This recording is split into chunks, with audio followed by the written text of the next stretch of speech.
ఈరోజు ఎగ్జామ్ వచ్చేసి Sanskrit. So preparation ఎలా జరుగుతుందో చూస్తారా. ఈడు వచ్చింది ఇప్పుడే. మన వాళ్ళు అయితే అన్నం అన్నారు ప్రిపరేషన్ ఇదే అంట. ఈడైతే చదివేస్తున్నాడు సాంస్క్రిట్ టాపర్. నిన్న చెప్పాం కదా దీని గురించి. మామ సాంస్క్రిట్ ఇంగ్లీష్లో ఉందేంటి? ఎస్ఏ. ఓకే మామ నువ్వేం చదువుతున్నావు? ఈడైతే ఫోన్లో ఈడు ఎడిటింగ్ చేసుకుంటాడు మావాడు. సో ప్రిపరేషన్ అయితే ఇదనమాట. తినేసి ఎగ్జామ్ సెంటర్ దగ్గర వెళ్తాం.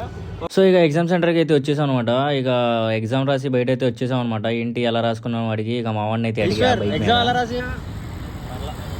ఇక ఆడ ఫేస్ డల్లంగా పెట్టంగానే అర్థమైపోయింది ఆడు రాయలేదని, బేలా అని అర్థమైంది. మేము కూడా ఏం రాయలేదురా బాబు అన్నాం. సో మా ఫ్రెండ్ వాళ్ళని అయితే రీల్ షూట్ చేయమన్నాడు. సో అన్నకి రీల్ షూట్ చేసి మా వాళ్ళు అయితే ఫొటోస్ దిగుతానన్నారు.